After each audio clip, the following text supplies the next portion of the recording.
Salam əziz coğrafiyaçılar.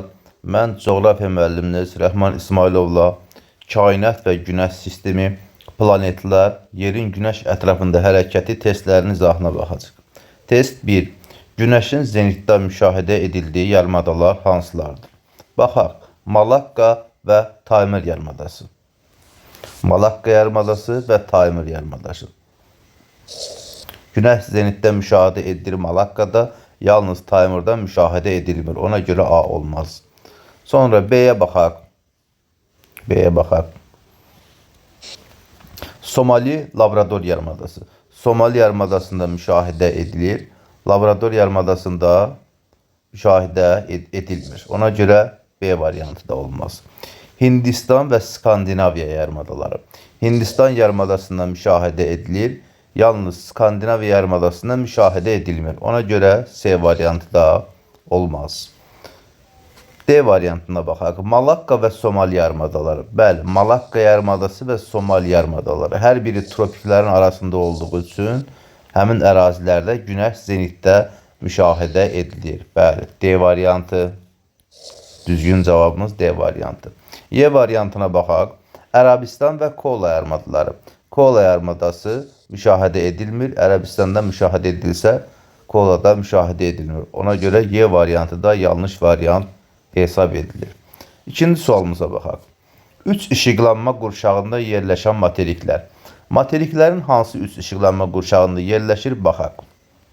Bizim deməli, tropiklərin arasında bir işıqlanma qurşağımız var. Bax, tropik işıqlanma qurşağımız.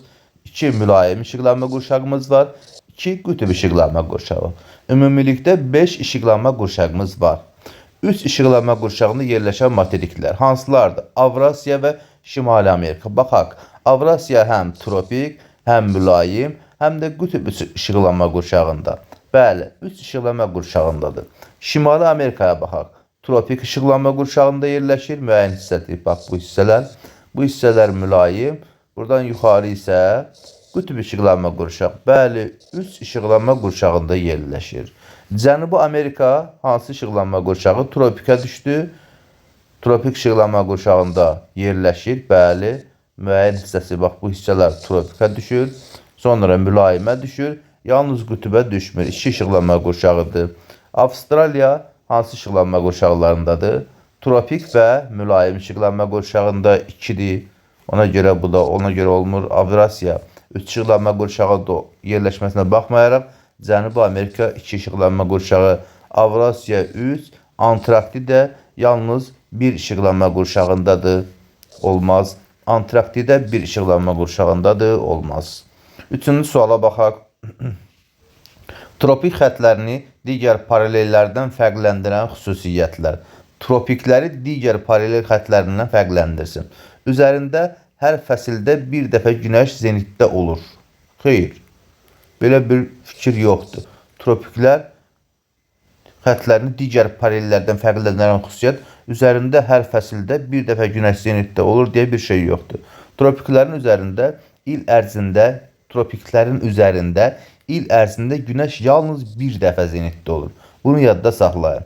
Tropiklərin arasında isə il ərzində günəş bir məntəqədə ildə 2 dəfə zenitdə ola bilir. B variantına baxaq.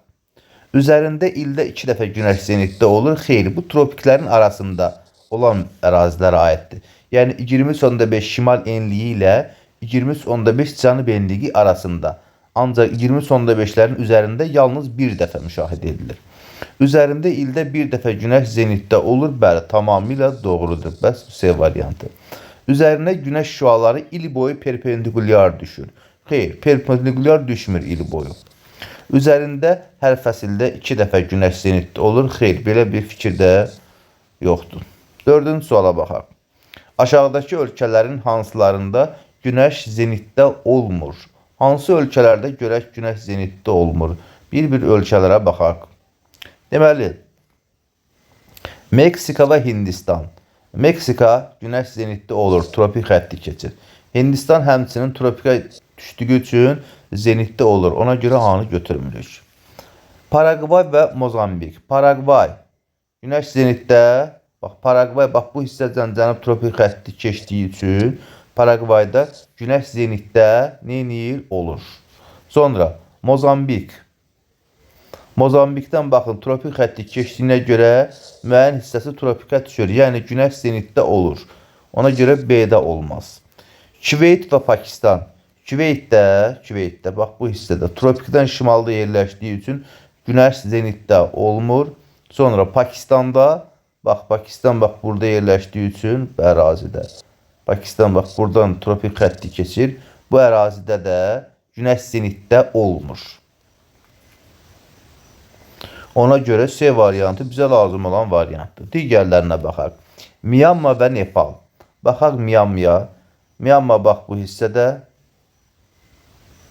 Nepal bu hissədə.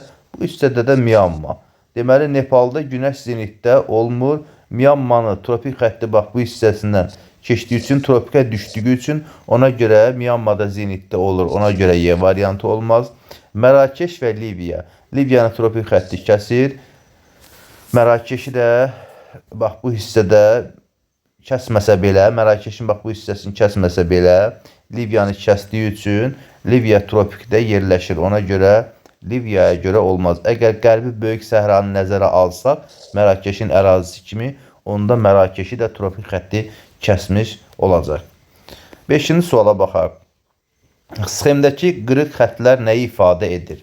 Qırıq xəttlərə baxın. Şimal qütub dairəsi xətti, şimal tropik xətti, cənub tropik xətti, cənub qütub dairəsi xətti.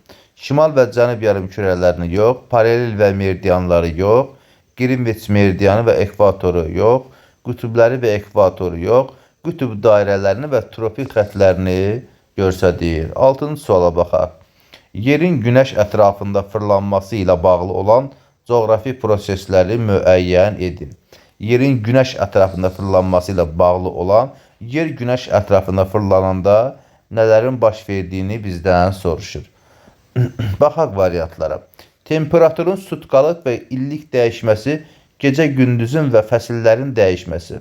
Yer günəş ətrafında fırlananda, gecə-gündüz və fəsillər dəyişsə belə, gecə-gündüz yerin öz ox ətrafında fırlanmasına aid olan xüsusiyyətlərdir. Ona görə A olmaz.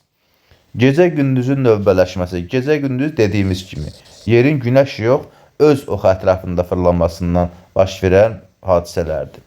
Birizlər, mussonlar, fəsillərin dəyişməsi. Baxın, mussonlar, fəsillərin dəyişməsi yerin günəş ətrafında hərəkətinə aid olsa da, bu birizlər gecə-gündüz hadisələridir. Bu sutkalıq ritmik hadisəyə aiddir. Yəni, yerin öz ox ətrafında fırlanmasından baş verir. Birizlərə görə C olmadı. Çayların səviyyəsinin il ərzində dəyişməsi. Çayların səviyyəsinin il ərzində dəyişməsi birizlər. Birizlər burada da olduğuna görə olmaz. Fəsillərin dəyişməsi, temperaturun illik dəyişməsi.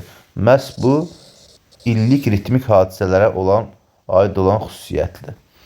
Növbəti 7-ci suala baxaq. 23 sentyabr günü üçün səciyyəvi olan coğrafi əlamətlər. Yəni, günəş harda zenitdə olanda, 23 sentyabrda günəş ekvator xətti üzərində zenitdə olanda görək hansı hadisələr baş verir. 23 sentyabrda görək hansı hadisələr baş verir. Baxaq. –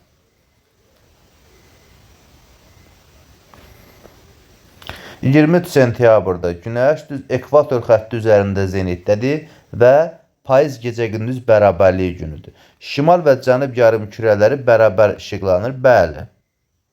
Bu aid olan xüsusiyyətdir. Elə düzgün variantımız A variantıdır. Şimal yarımkürəsi günəşdən daha çox işıq alır. Xeyr. Hər ikisi bərabər işıqlanır. İstər şimal, istər cənub. Cənub yarımkürəsi günəşdən daha çox işıq alır. Xeyr. Bu da səhv fikirdir. Hər ikisi bərabər işıqlanır. Növbəti variantlara baxaq. Şimal və cənub tropiklərində günəş şüalarının düşmə bucağı 90 dərəcə olur. Xeyr, yalnız ekvator boyu əraziyə həmin vaxtı 90 dərəcə düşür günəş şüaları. Cənub və şimal qütublərində qütub gecələri başlayır. Xeyr, dünyanın hər yerində 12 saat gecə, 12 saat gündüz, yəni payız gecə-gündüz bərabərliyi günüdür. 8-ci suala baxaq. Yerin hansı işıqlanma qurşaqları var? Baxın bu hissəyə. Yerin tropik 1, 2 dənə mülayim, 2 dənə qütb işıqlanma qurşağı var. Deməli, tropik, mülayim və soyuq bu soyuqluq qurşaqlarıdır. Tropik, mülayim və qütb işıqlanma qurşaqları, yəni Y variantı. 9-cu suala baxaq. Günorta vaxtı günəşin il ərzində bir dəfə zenitdə olduğu paralellər. Günorta vaxtı günəşin il ərzində yalnız bir dəfə zenitdə olduğu paralellər və yaxud ki, sualda demişdim bunun cavabını hansıdır? Bəli, tropik xətləri. Tropik xətlər üzərində günəş il ərzində yalnız bir dəfə zenitdə olur. 10-cu suala baxaq. Sxemdəki məntəqələrin hansılarının üzərində günəş ildə 2 dəfə zenitdə olur? Baxın, bunu da bayaq demişdim. Tropiklərin arasında, şimal və cənub tropik xətlərinin arasında günəş il ərzində 2 dəfə zenitdə olur. Ancaq tropik xətlərin üzərində bir dəfə zenitdə olur. Baxaq məntəqələrə. A məntəqəsi mülayim işıqlanma qurşağındadır. Burada ümumiyyətlə günəş zenitdə olmur. B məntəqəsi 30 dərəcə şimal elliğindədir. Burada da günəş zenitdə olmur. D məntəqəsi 20 dərəcə şimal elliğindədir. Bəli, tropikin arasındadır. Günəş ildə 2 dəfə zenitdə olur D məntəqəsində. C məntəqəsi ekvatorun üzərində tropikin arasındadır. Bəli, günəş zenitdə olur. M məntəqəsi 10 dərəcə cənub elliyində tropikin arasındadır. Bəli, günəş zenitdə olur. H məntəqəsi yerləşir tropik xəttinin üzərində. Burada günəş ildə bir dəfə zenitdə olur. Ona görə H-ı götürmürük. D, C, M variantı hansındadır? M, C, D, B variantı. 11-ci suala baxaq. 23 sentyabrda günəş şüalarının günorta vaxtı 70 dərəcə bucaq altında düşdüyü məntəqədən ekvatora qədər olan ən qısa məsafəni kilometrlə müəyyən edin. Deməli, həllinə baxaq. 23 sentyabrda günəş harda zenitdədir? 23 sentyabrda günəş harda zenitdədir? Ekvator xəttinin üzərində zenitdədir. 23 sentyabrda. Ekvator xəttində. Günorta vaxtı günəş şüalarının 70 dərəcə bucaq altına düşdüyü məntəqə. Yoldaşlar, bizim düsturumuz necə idi? Günəş şüalarının düşmə bucağı ilə bağlı. Düstur belə idi. 90 dərəcə həmişə çıxılsın. Mötərizənin içində nə yazılırdı? Qısaca yazılırdı. Günəşin zenitdə olduğu məntəqə ilə soruşulan məntəqə arasındakı fərq. Buna deyirdik aradakı fərq. Bərabərdir bizim cavabımıza. Cavabımız neçə dərəcə deyil? 70 dərəcə. Bəs bu aradakı fərq nə qədərdir? Yəni 90-dan nə çıxmışıq 70 qalıb? 20 dərəcə. Aradakı fərqimiz 20 dərəcədir. Deməli, günəşin zenitdə olduğu məntəqə ilə soruşulan məntəqə arasında 20 dərəcə fərq var. Məsələnin şərtində də deyir ki, 23 sentyabrdır. Yəni, günəş harda zenitdədir? Ekvator xətti üzərində. 0 dərəcə enlikdə ekvator xətti üzərində. Həmin vaxtı günəşdən 20 dərəcə uzaqda yerləşən məntəqə haradır? Ya 20 şimal enligidir, ya da 20 cənub enligi. Aydındır, bu iki məntəqədən biridir. Bizdən nə soruşur? Həmin bu məntəqələrin birindən deyir ki, ekvatora qədər olan ən qısa məsafə. Yəni 20 dərəcəlik nəyi soruşur bizdən? Meridian qövsünün uzunluğunu. 1 dərəcə 111 kilometr olanda meridian qövsü. 20 dərəcəmiz nə qədər olar? X kilometr. X-i tapırıq nə eləyir? 111-i vururuq 20-yə eləyir 2220 kilometr. Yəni Y variantı. Növbəti suala baxaq. 12. İşıqlanma qurşaqlarının sərhədləri. Qütüblər və tropik xətləri. Baxaq, işıqlanma qurşağımızın görək sərhədləri haralara uyğun gəlir. Yoldaşlar, işıqlanma qurşağının sərhədləri baxaq. 23,5 dərəcə şimal tropiki, 23,5 cənub tropiki, 66,5 şimal qütub dairəsi xətti, 66,5 cənub qütub dairəsi xəttinə uyğun gəlir. Qütublər və tropik xətləri, qütublər və tropik xətləri, qütub dairələri, qütub dairəsi xətləri və tropik xətləri. Bax, bu Y variantı, düz variantdır. Qütub dairəsinin xətləri və tropik xətləri işıqlanma qurşağının gördüyünüz kimi sərhədləri hesab edilir. 13-cü suala baxaq. İl boyu günəş şüalarının düşmə bucağının günorta vaxtı 66,5 dərəcədən kiçik olmadığı coğrafi enlik. Yəni, günəş biz bilirik ki, tropiklərin arasında nə edir? Hərəkət edir. İl ərzində tropiklərin arasında hərəkət edir. Deyir, il boyu günəş şüalarının düşmə bucağının günorta vaxtı 66,5 dərəcədən kiçik olmadığı coğrafi enlik. Misal üçün, həmin enlik, misal götürək, ən minimum vaxtı deyir günəş şüası 66,5 dərəcə düşsün. Bizim düsturumuz necədir? 90 çıxılsın aradakı fərq bərabərdir nəyə? 66,5-ə. Aradakı fərq nə qədər eləyir? Eləyir 23,5. Deməli, misal üçün, götürək ki, günəş 22 dekabr tarixində hansı məntəqədə 23,5 dərəcə uzaqda olar? Əlbəttə ki, ekvator xəttində. Bax, ekvator xəttinə günəş şüaları minimum 66,5 dərəcə düşər. Çünki ondan maksimum nə qədər uzaqda olar? Aradakı fərq 23,5 dərəcə. Və yaxud da şimal tropikində olanda yenə eyni dərəcədə 23,5 dərəcə uzaqda olacaq və günəş şüaları düşəcək 66,5 dərəcə. Aydındır. Ona görə söhbət gedir hansı enlikdə? 0 dərəcəlik enlikdən, yəni ekvator xəttindən. 14-cü sual. İl boyu günəş şüalarının düşmə bucağının 23,5 dərəcədən böyük olmadığı coğrafi enlik. Misal üçün, bir məntəqə fikirləşir, ora günəş şüaları 23,5 dərəcədən maksimum 23,5 dərəcə düşər. Düstur necədir? 90 çıxılsın aradakı fərq bərabərdir nəyə? 23,5-ə. Aradakı fərq nə qədər oldu? 66,5 dərəcə. Deməli, günəşin, misal üçün, günəşi götürürük cənub tropik xətti üzərində və yaxud da şimal tropik xətti üzərində, fərqi yoxdur. Götürək bu səfər şimal tropik xətti üzərində. Misal üçün, maksimum deyir 23,5 dərəcə düşə bilər. Ondan böyük ola bilməz. Baxaq, hansı məntəqə 23,5 dərəcə düşər? Onlar arasında dərəcə fərqi olsun 66,5 dərəcə. Şimal 20,5 ilə hansı enlik arasında 66,5 dərəcə fərq var? Əlbəttə ki, şimal qütüb nöqtəsi 90 dərəcəli enlikdə. Bax, bu məntəqəyə misal üçün günəş şüaları maksimum düşə bilir. Neçə dərəcə? 22 iyun tarixində 20,5 şimal tropikində zenitdə olanda maksimum düşə bilir 20,5 bucaqla. Aydındır. Həmçinin cənub qütüb nöqtəsi olsun. Bu məntəqəyə maksimum günəş şüaları nə zaman düşər? Günəş cənub tropik xətti üzərində olanda günəş şüaları həmin məntəqələrə 23,5 dərəcə bucaqla düşər. Yəni, coğrafi qütüblərdən söhbət gedir. 90 dərəcəlik enliklərdən. Ya şimal, yaxud da cənub ikisindən birini götürə bilərsiniz. 15-ci suala baxaq.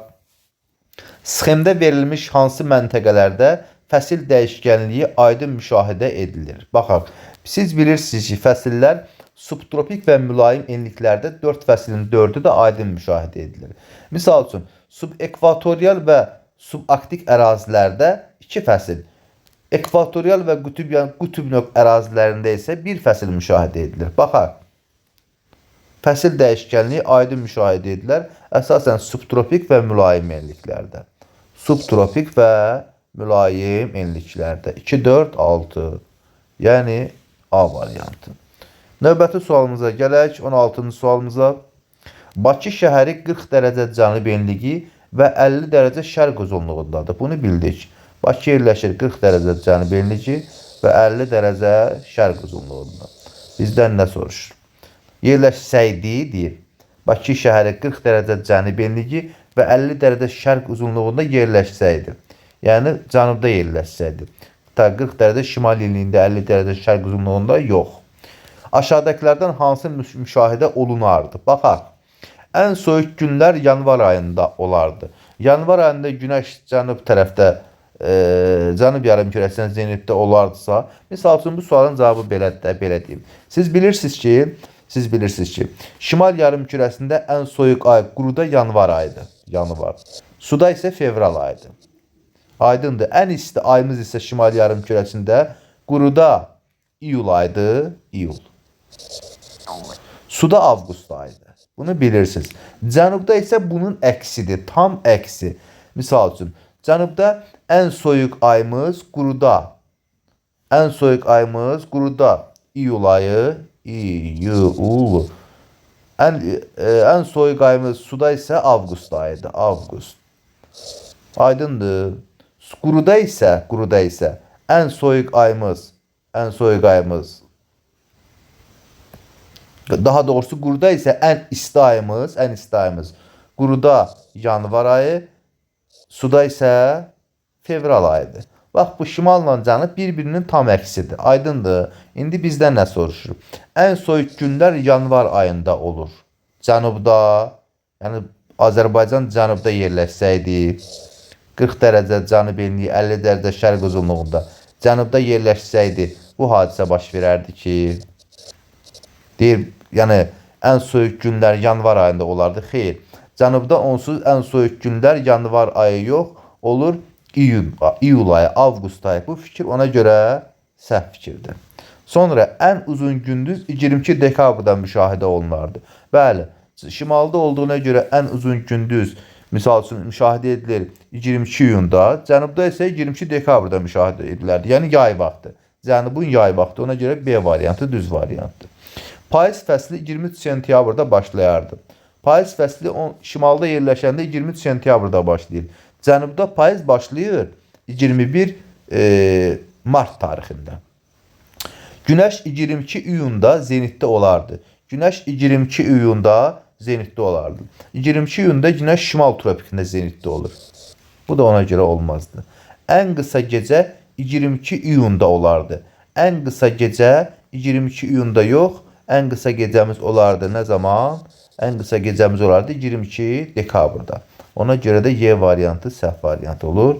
Düzgün variantımız B variantı. 17-ci suala baxaq.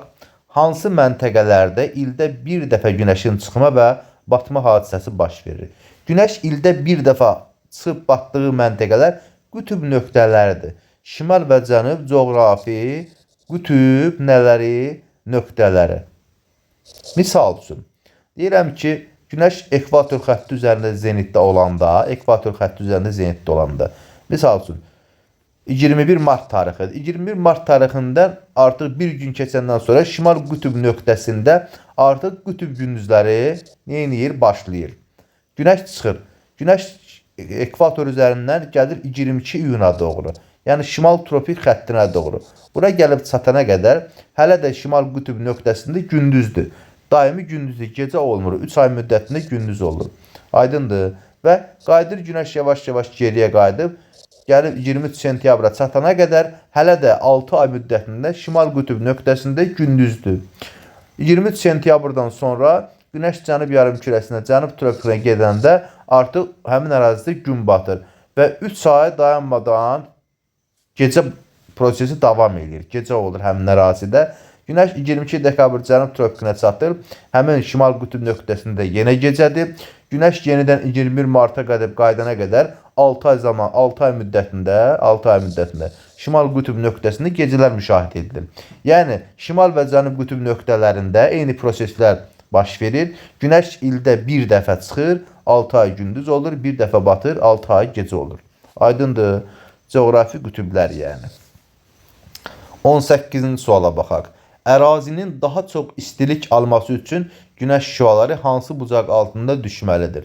Yəni daha böyük bucaq altında düşsə, ərazi daha çox istilik alar. Daha böyük bucaq altında düşəndə istiliyi daha çox alar. 4, 5, 6 yəni B variantı. 19-cu suala baxaq. Şimal qütb işıqlanma qurşağında yerləşən adalar. Şimal qütb işıqlanma qurşağında görək hansı adalar yerləşir. Baxaq. Vrangel adası şimal qütb işıqlanma qurşağı oldu. Newfoundland adası bax burada yerləşir. Şimal qütb işıqlanma qurşağına düşmür. Ona görə A variantı olmaz. İslandiya adası şimal qütb işıqlanma qurşağında yerləşir. İrlandiya adası artıq şimal qütb işıqlanma qurşağına düşmür. Ona görə olmaz B variantıda. C variantında Spitsbergen şimal qütb işıqlanma qurşağı, Frans Iosif torpağı şimal qütb işıqlanma qurşağı və Ellesmere adaları, Victoria Banks, Devon, Ellesmere adaları bax bu hissədə hər biri şimal qütb işıqlanma qurşağında yerləşir. C variantı. Aydındır. Növbəti 20-ci sualımıza baxaq. Londondan hansı istiqamətlərdə yerləşən məntəqələrdə günəş zenitdə ola bilməz? Günəşin zenitdə olduğu məntəqələr tropiklərin arasıdır. London isə yerləşir bax bu hissədə. Londondan istər şimalda, istər şərqdə, istər qərbdə yerləşən məntəqələrdə heç vaxt günəş zenitdə ola bilməz. Deməli, haralar oldu? Şərq, cənub, şərq.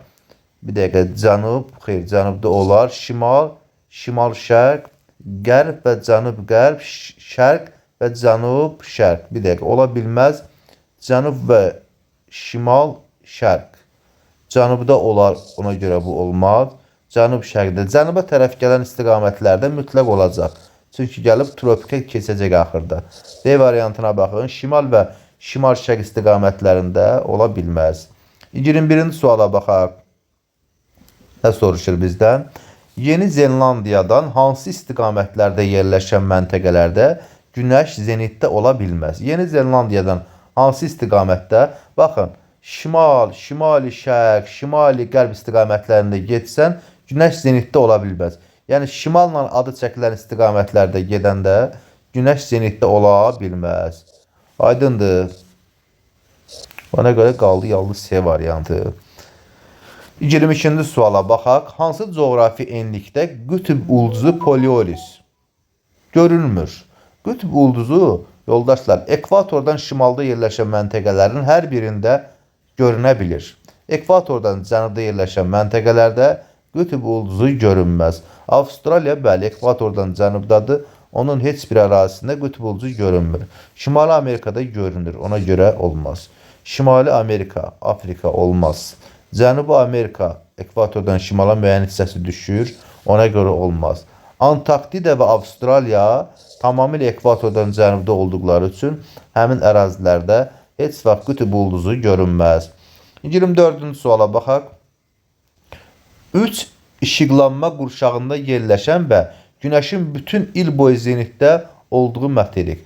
3 işıqlanma qurşağında yerləşsin və günəş il boyu zenitdə olsun. 3 işıqlanma qurşağı. Hansılar deməli? Tropiklər, tropik. Deməli, tropik işıqlanma qurşağı və hansılar? 1 tropik, 2 mülayim işıqlanma qurşağında yerləşir. 3 işıqlanma qurşağı, günəşin bütün il boyu zenitdə olduğu materik, bu Afrika materikidir, yoldaşlar. Və ekvator bu ərazilərdə ən böyük ərazi tutan materik hesab edilir. Növbəti 25-ci suala baxaq. 50 dərəcəlik şimal paraleli üzrə 90 dərəcəlik azimutla hərəkət edən səyyah qütb ulduzunu özündən hansı tərəfdə görər? 50 dərəcəlik şimal paraleli ilə, misal üçün, 90 dərəcə azimutla gedəndə sən qütb ulduzunu həmişə özündən hansı tərəfdə görəcəksən? Sol tərəfdə görəcəksən. Solda, yəni D variantı. 26-cı suala baxaq. Günəş 22 dərəcə cənub enliyində zenitdə olarkən 79 dərəcə şimal enliyində nə baş verir? Günəş 22 dərəcə cənub enliyində zenitdə olanda, Günəş 22 dərəcə cənub enliyində zenitdə olanda 79 dərəcə deyil, şimal enliyində nə baş verir? Qütb gündüzləri müşahidə olunur. Qütb gündüzləri Günəş 22 dərəcə cənub enliyində olanda özündən 90 dərəcə şimala qədər olan məntəqələrdə gecə-gündüz növbələşməsi baş verir. Ancaq 90 dərəcədən artığında artıq günəş şüaları düşə bilmir. Həmin ərazilərdə qütb gecələri müşahidə edilir. 22 cənub enliyindən 90 dərəcə şimala gedəndə hara gəlib çatırsan? Çatırsan 68 dərəcə şimal enliyinə. 68 dərəcə şimal enliyinə qədər gecə və gündüz baş verir. Ondan şimalda artıq günəş şüaları düşmür. Yəni 79-a günəş şüaları düşmür həmin vaxtı. Həmin ərazilərdə qütb gecələri müşahidə edilir. Baxaq, qütb gündüzləri müşahidə olunur. Xeyr, bu səhv fikirdir. Qütb gecələridir. Qütb gecələri müşahidə olunur, bəli, bax bu variant. Günəş şüaları daha böyük bucaq altında düşür. Heç ora ümumiyyətlə günəş şüaları həmin vaxtı düşmür. Günəş şüaları 57 dərəcə bucaq altına düşür. Xeyr, ümumiyyətlə günəş şüası düşmədi ora. Qütb gecələri oldu həmin ərazidə. Gecə-gündüz bərabərliyi müşahidə edilir. Xeyr, müşahidə edilmir. 27-ci suala baxaq. 21 martdan başlayaraq hansı məntəqədə qütb gündüzləri müşahidə olunur? Yoldaşlar, 21 Mart tarixində Günəş olur ekvator xəttinin üzərində zenitdə. 21 Martda dünyanın hər yerində 12 saat gecə, 12 saat gündüz olur. Yəni gecə-gündüz bərabərlik gündür. 21 Martdan sonra Günəş başlayır yavaş-yavaş hara doğru hərəkət eləməyə? Şimal tropik xəttinə doğru. 21 Martdan sonra şimal tropikinə Günəş getdikcə məcburdur Günəş şüaları bax bu dairədə 90-dan başlayır yavaş-yavaş 66.5-ə qədər qütb gündüzləri müşahidə edilməyə. Qütb gündüzləri müşahidə edilir şimal qütb dairəsində, şimal qütb nöqtəsində, qütbündə, nöqtəsində. 21 Martdan sonra şimal qütb nöqtəsində artıq qütb gündüzləri müşahidə edilir. Necə deyim? Bax, bunu necə izah edeyim sizə? Bax, belə bir şeydir. Bura baxın. Günəş bir məntəqəyə vurur, misal üçün. Bura 90 dərəcə uzaqlığa düşür. Və buradan Günəş maksimum bir dəfə ağzını açanda, yəni Günəş şüaları 180 dərəcəlik ərazini götürə bilir. Bura 0 dərəcədirsə, buradan 90 dərəcə şimal qütbünə qədər, 90 dərəcə cənub qütbünə qədər ərazini işıqlandırır. Yəni kürənin tam yarısını işıqlandırır gördüyünüz kimi. Misal üçün, 22 iyunda Günəş gəlir şimal tropikinə 90 dərəcə uzaqlığa düşür. 23,5 şimal tropikinə. Bundan 90 dərəcə şimaldakı əraziləri işıqlandırır. Ona görə bax gəlir bu şimal qütbünün nöqtəsinə qədər 66,5 məcburdur 1,23,5-də bu bir tərəfə düşsün və baxın bu ərazilərdə, bax bu ərazilərdə artıq qütb gündüzləri müşahidə edilir. Əksinə cənubda isə şimal tropikindən 90 dərəcə cənuba gələndə 66,5 cənub qütb dairəsi xəttində qədər olan əraziləri işıqlandırır. Məhz bax bu hissələrə isə artıq Günəş şüaları düşə bilmir. Bu ərazidə qütb gecələri müşahidə edilir. Aydındır. Bunu da bilmiş olasınız. 28-ci suala baxaq. 23 sentyabrdan başlayaraq hansı məntəqədə qütb gecələri müşahidə olunur? 23 sentyabrda Günəş şimal tropikində olur və artıq cənuba doğru hərəkət eləyəcək. Cənuba doğru hərəkət başlayanda cənub qütb nöqtəsində qütb gündüzləri, şimal qütb nöqtəsində isə artıq qütb gecələri başlayacaq. Qütb gecələrini soruşursa, bu şimal qütb nöqtəsinə aid olan əlamətdir. Şimal qütbündə, yəni A variantı. 29-a baxaq. Yay gün dönümündə günorta vaxtı Bakı şəhərinə Günəş şüaları hansı bucaq altında düşür? Yay gün dönümündə Günəş harda zenitdədir? Yay gün dönümündə Günəş 23,5 dərəcə şimal tropik xəttinin üzərində zenitdədir. Harda? Şimal tropik xəttinin üzərində. Baxaq. Günəş şimal tropik xəttində zenitdədir. Şimal tropik xəttində. Yay gün dönümü günü. Həmin vaxtı nə deyir? Bakı şəhərinə Günəş şüaları hansı bucaqlığa düşər? Bakı şəhəri yerləşir 40 dərəcə şimal enlikində. İndi bizim düsturumuz necədir? Yadımıza salaq. 90 dərəcə çıxılsın aradakı fərq. Bərabərdir nəyə? Suala. Bilmirik. Günəş 23 belə deyim. Günəş yay gün dönümündə harda zenitdədir? Şimal tropikində. 90 çıxılsın şimal tropiki ilə Bakı 40 dərəcə paralel arasında neçə dərəcə var? 23,5 ilə 40 arasında 16,5 dərəcə fərq var. Yəni 90 çıxılsın 16,5. 90-dan da 16,5 çıxanda nə qalır? 73,5 dərəcə. Deməli həmin vaxtı Günəş şüaları 73,5 dərəcəlik bucaqla düşür. Hara? Bakıya. Aydındır. Növbəti suala baxaq. 30-cu sual. Ekvatorda il ərzində Günəş şüalarının günorta vaxtı minimum düşmə bucağı. Ekvatora il ərzində Günəş şüaları minimum nə zaman düşər? Günəş tropiklər üzərində zenitdə olanda. Günəş misal üçün cənub tropiki üzərində zenitdədir misal üçün. 23,5 cənub tropikində. 90 çıxılsın, Günəşin zenitdə olduğu həmən cənub tropiki ilə ekvator xətti arasında neçə dərəcə var? 23,5 dərəcədə var, eləmi? Bəli. 90 çıxılsın aradakı fərq. Yəni 23,5. Bu da eləyir neçə dərəcə? Eləyir 66,5 dərəcə. Deməli, Günəş şüaları minimum ekvator xəttinə 66,5 dərəcə bucaqla düşür. Ən az halda. 31-ci suala baxaq. Qış gün dönümü günü, yəni Günəş harda zenitdə olanda? Günəş cənub tropik xətti üzərində zenitdə olanda. Günəşin zenitdə olduğu enliklə Bakı şəhəri arasında ən qısa məsafəni kilometrlə müəyyən edin. Həmin bu məntəqə ilə Bakı şəhəri harda yerləşir? 40 dərəcə harda? Şimal enligində. 40 dərəcə şimal enligi arasında nədir? Ərazinin həqiqi məsafəsini kilometrlə hesablayaq. Baxaq. 40 şimal enligi ilə Cənub tropik arasında neçə dərəcə var? Var 63,5 dərəcə. 1 dərəcəlik qövsümüz neçə kilometrdir? 111 kilometr. 63,5-i vuraq 111-ə görək neçə kilometr eləyir. 63,5-i vuraq 111-ə. Bu da eləyir 7048 kilometr. Yəni, bax bu C variantı. Növbəti suala baxaq. Xəritə sxemə əsasən yay gün dönümündə günəş şüalarının müvafiq olaraq daha böyük bucaq altında 1 və daha kiçik bucaq altında 2 düşdüyü məntəqələri müəyyən edin. Yay gün dönümündə günəş şimal tropik xətti üzərində olur nə? Zenitdə. Şimal tropik xətti üzərində zenitdə olur. Həmin vaxtı günəş şüalarının müvafiq olaraq daha böyük bucaq altında düşdüyü məntəqələr həmin şimal tropikinə daha yaxın ərazilərdir. Yəni 3-dür, 1-dir, 5-dir bu ərazilər.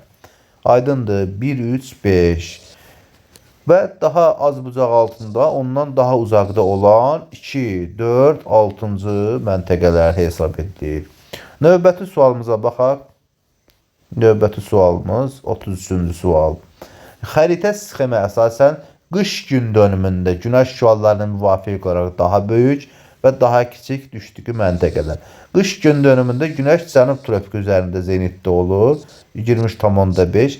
Həmin vaxtı baxın, bu məntəqələr daha yaxındır bu tropik xəttinə. Həmin ərazilərə daha böyük bucaq altında düşür. 1, 3, 5-ə. Və 2, 4, 6-ya isə daha uzaq olduğu üçün daha az bucaq altında düşür. Növbəti 34-cü suala baxaq. Günəş şüalarının yaz gecə gündüz bərabərliyi günü, yəni harda olanda günəş olanda ekvator xətti üzərində zenitdə olanda, bu ekvator xətti üzərində zenitdə olanda. Günorta vaxtı 60 dərəcə bucaq altında düşdüyü şimal və cənub yarımkürələrində və eyni meridian üzərində yerləşən məntəqələr arasındakı ən qısa məsafəni 1/20 milyon miqyaslı xəritədə santimetrlə müəyyən edin. Bu da çox gözəl sualdır. Günəş ekvator xətti üzərində olanda, yəni gecə gündüz bərabərliyi günü. Yaz gecə gündüz, yəni 21 mart tarixində. Günəş şüaları 60 dərəcə bucaqla hansı ərazilərə düşər? 90 çıxırsın, aradakı fərq bərabərdir deyir 60. Aradakı fərq nə qədərdir? 30 dərəcə. Sizdən soruşuram indi. Ekvator xətti ilə hansı məntəqələr arasında 30 dərəcə fərq var? Bəli, bir şimal 30 dərəcəli enliklə, şimalda yerləşən 30 dərəcəli enliklə. Bir də cənubda yerləşən 30 dərəcəli enliklə. İndi soruşur ki, bunlar arasında həqiqi məsafəni tapa bilərikmi? Bunun verdiyi şərtə əsasən. 30 şimalla 30 cənub arasında nə qədər dərəcə fərqi var? 60 dərəcə. Bunu 111-ə vuranda neçə kilometr olduğunu tapa bilərik. Bəli, vurub 6660 kilometr olduğunu tapdıq. Bu bizim real həqiqi məsafəmizdir tapdıq.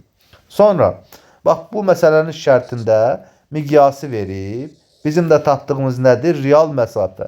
Biz buradan xəritədəki məsafəni tapa bilərikmi? Bəli, bilərik.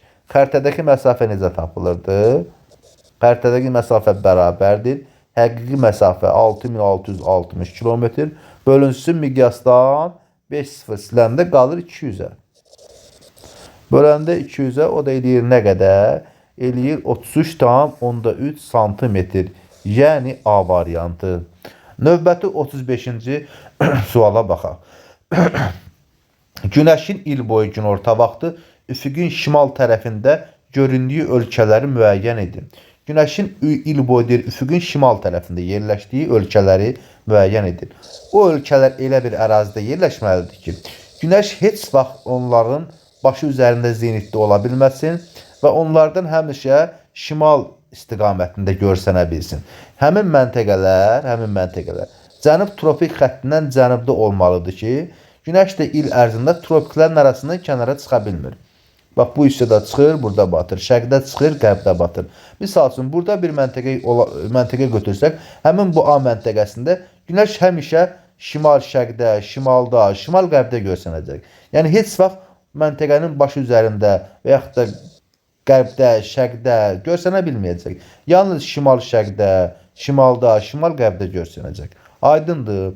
Yəni cənub tropik xəttindən məntəqələr cənubda yerləşməlidir. Şərtə əsasən.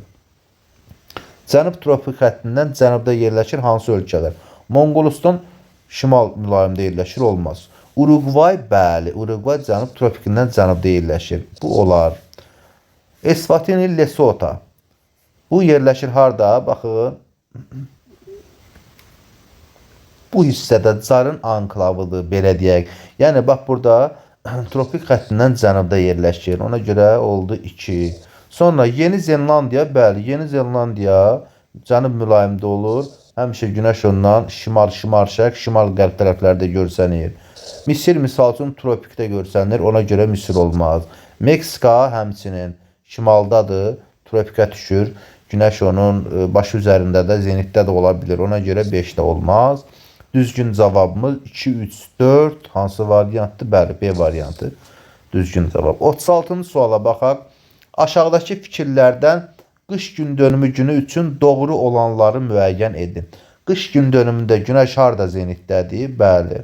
Cənub tropik xətti üzərində zenitdədir. Cənub tropik xətti üzərində zenitdədir. Günəş ekvatorda zenitdə olur? Xeyr. Günəş cənub tropik üzərində zenitdədirmi? Bəli. Günəş şimal tropik üzərində zenitdə olur? Qış gün dönümündə? Xeyr. Şimal tropikində yay gün dönümündə olur. Cənub qütb dairəsində qütb gündüzü olurmu? Bəli. Günəş cənub tropik xətti üzərində olanda qış gün dönümü günü artıq cənub qütb dairəsində qütb gündüzləri müşahidə edilir. Əksinə, şimal qütb dairəsində həmin tarixdə qütb gecələri müşahidə edilir. Yəni, şimalla cənub bir-birinin tamamilə əksidir.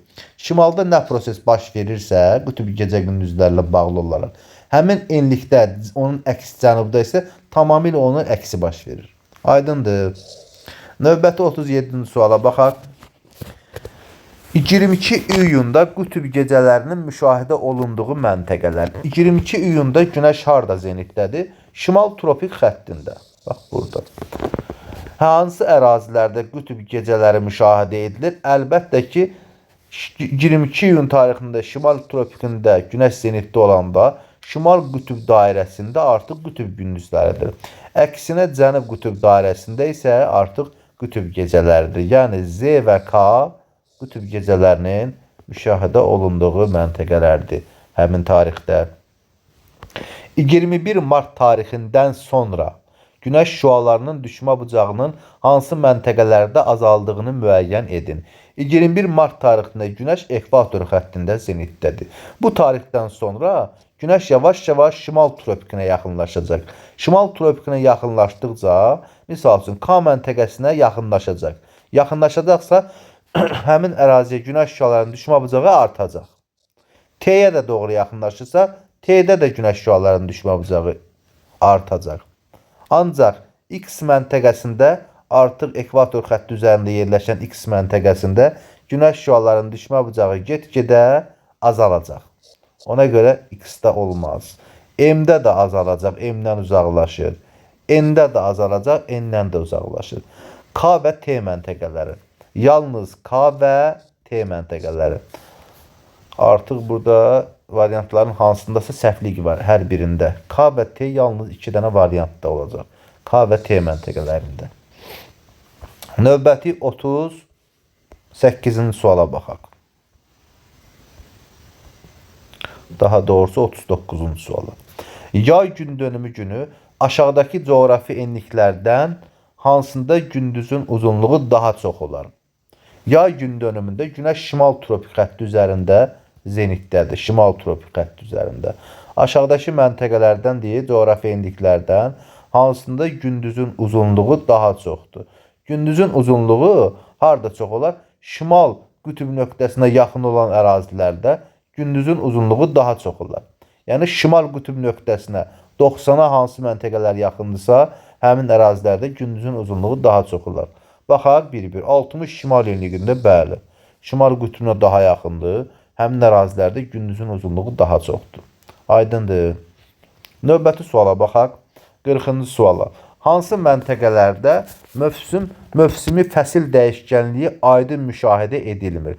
Fəsil dəyişkənliyi yoldaşlar qütb nöqtələrinə yaxın olan ərazilərdə və ekvator boyu ərazilərdə daha az fəsil müşahidə edilir. Bir fəsil. Şimal və cənub qütbyanı ərazilərdə yalnız qış, ekvator boyu ərazilərdə yalnız yay müşahidə edilir. Yəni qütblərə yaxın ərazilərdə, baxın bu ərazilərdə yalnız qış olur, bir fəsil müşahidə edilir. Ekvatora yaxın ərazilərdə isə yalnız yay fəsli müşahidə edilir. Aydındır. Digər fəsillər müşahidə edilə bilmir. 41-ci sual. Yay gün dönümündə, yəni günəş şimal tropik xətti üzərində zenitdə olanda, aşağıdakı məntəqələrin hansılarında günəş şüalarının düşmə bucağı daha böyük olar? Əlbəttə ki, şimal tropik xəttində hansı yaxındırsa, həmin ərazilərdə, misal üçün 30 şimal enliyində, 25 şimal enliyində, 20 şimal enliyində günəş şüaları daha böyük bucaq altında düşər. 42. 30 dərəcə şimal enliyində yerləşən Lxasa şəhərinə günorta vaxtı günəş şüalarının düşdüyü ən böyük və ən kiçik bucaqları müəyyən edin. Yoldaşlar, 30 dərəcə şimal enliyində yerləşən şəhərə günəş şüaları maksimum düşə bilər hansı zaman? Günəş 22 iyunda şimal tropiki üzərində zenitdə olanda. Həmin vaxtı görək neçə dərəcə bucağına düşür. 90 dərəcə çıxılsın. Aradakı fərq. Aradakı fərq nə qədərdir 20.5 ilə 30 arası? 6.5. Gətirək qoyaq yerinə. 90 çıx 6.5. 83,5 dərəcə bucaqla düşər maksimum. 83,5 dərəcə bucaqla düşər maksimum. Minimum nə zaman düşər? Günəş cənub tropik xətti üzərində zenitdə olanda. Cənub tropik xətti üzərində zenitdə olanda minimum bucaqla düşür. Yenə düsturdan istifadə edək. 90 çıxılsın aradakı fərq. Nə qədərdir aradakı fərq? Cənub 20.5 ilə şimalda yerləşən bu Lxasa şəhəri 30 şimal enliyi arasında 53,5 dərəcə fərq var. 53,5 dərəcə. 90-dan da 53,5 dərəcəni çıxanda eləyir 36,5 dərəcə. Aydındır. Bax bu 36,5 dərəcə. Yəni Y variantı. 43-cü suala baxaq. Aşağıdakı hansı iki məntəqə üzərində günəşin zenitdə olma vaxtları arasında daha böyük fərq var? Aşağıdakı hansı iki məntəqə üzərində günəşin zenitdə olma vaxtları arasında daha böyük fərq var? Baxaq, yəni belə deyim də, günəşin zenitdə olma fərqləri deyəndə, günəş misal üçün zenitdə ola bilər A-da, C-də, D-də. Misal üçün B-də ümumiyyətlə zenitdə ola bilməz. Yəni B-ni çıxdıq. B olan variantı mütləq çıxmalıyıq. Çünki B-də ümumiyyətlə günəş zenitdə ola bilməz. İndi baxaq. C-də günəş zenitdə olanda, C-dən misal üçün 21 mart tarixində zenitdədir. C-dən A-ya gedənə qədər 3 ay, yenidən C-yə qaydana qədər 6 ay keçir. 6 ay keçir. A-dan C-yə qədər 6 aydır. C-də 23 sentyabrdan sonra gəlir D-yə 22 dekabra, yenidən qayıdır 21 marta, yenə də 6 ay keçir. Yəni C-dən A-ya qədər 6 ay, C-dən D-yə qədər 6 ay. Ancaq A-dan D-yə qədər isə tam 1 il vaxt keçə bilər. 6 ay və geri qaydana qədər 6 ay. Bizdən nəyi soruşur? Vaxtları arasında daha böyük fərq olsun. Əlbəttə ki, A-dan D-yə qədər, yəni A variantı. 44-cü suala baxaq. 23 sentyabr tarixində günəş şüalarının daha böyük bucaq altında göründüyü məntəqələri müəyyən edin. 23 sentyabrda siz deyin. Günəş harda zenitdədir? Bəli, ekvator xətti üzərində. Həmin zaman hansı məntəqəyə daha böyük bucaqla düşər? Ekvatora daha yaxın məntəqə, yəni hansı? S. Sonra hansı? N və K. S, N və K məntəqəsinə daha böyük bucaqla düşər. S-dir, N-dir, K-dır. S-dir, N-dir, K-dır. N-K-nı götürə bilərik, S-lə N-i də götürə bilərik. 23 sentyabr tarixində günəş şüalarının daha böyük bucaq altında göründüyü məntəqələri müəyyən edin. Bəli, 23 sentyabrda isə böyük bucaqla düşür. Daha böyük bucaq altında göründüyü məntəqələr indi cənub tropiki, K isə yenə şimal tropiki. Yəni iki variantın ikisini də götürə bilərik. Növbəti suala baxaq. 45. Eyni coğrafi uzunluğa malik olan günəşin zenitdə ola bildiyi hansı məntəqələr arasında məsafə daha qısa olar? Yəni eyni coğrafi uzunluğa malik olan günəşin zenitdə ola bildiyi hansı məntəqələr arasında məsafə daha qısa olar? Baxaq. Deməli, çəkək bunu. Günəş harda zenitdə ola bilər? 23.5 şimal və 23.5 dərəcə cənub tropik xətləri arasında zenitdə ola bilər. Yəni, demək istəyir ki, baxaq variantlara. 23.5 dərəcə şimal enliyi ilə 23.5 dərəcə cənub enliyi arasında məsafə daha böyükdür. Bunu bilirik. Ona görə bizə necə məsafə lazımdır, necə məsafə istəyir? Daha qısa məsafə istəyir də bizdən. Ona görə A-nı götürə bilmərik. Sonra B-yə baxaq. 23.5 şimal enliyi ilə 10 şimal enliyi arasında 13.5 dərəcə fərq var. Bunu yazdıq yaddaşımızın bir tərəfinə. 23.5 şimal enliyi ilə 10 cənub enliyi arasında məsafə neçədir? 33.5 dərəcədir. Bu daha böyük oldu. Ona görə C-ni də götürməyək. 20 cənub enliyi ilə 20 şimal enliyi arasında 40 dərəcə fərq var. Bu da daha böyük fərqdir. Götürə bilmərik. 23.5 ilə 0 dərəcə arasında 23.5 dərəcə fərq var. Bu da böyükdür. Hansı dərəcə ən kiçik oldu? 13.5 dərəcə olan B variantı. Növbəti suala baxaq. 40 neçənci sualdır? 47-ci sual. Daha doğrusu bayaq ki sual 45, 46-cı sual. Sualın şərti burada görünmür. Daha doğrusu sualın nömrəsi. Hansı məntəqələrdə ildə 2 dəfə günorta vaxtı şaquli obyektlərin kölgəsi itir? Deməli, yəni günəş zenitdə olanda şaquli bastırılmış dirəyin kölgəsi yoxa çıxır. Aydındır. Hansı məntəqələrdə günəş ildə 2 dəfə zenitdə olur? Sizdən onu soruşur. Bəli, tropiklərin arasındakı məntəqələrdə 15 dərəcə şimal enliyi, ekvator və 15 dərəcə cənub enliyində günəş ildə 2 dəfə zenitdə olur. C-dir, M-dir, D-dir. M, C, D, C variantı. 47-yə baxaq. Sxemdə verilən hansı məntəqələrin üzərində günəş zenitdə olmur? Yəni tropiklərdən kənar ərazilər. L-dir, M-dir və K-dır. L, M, K, A variantı. 48-ə baxaq.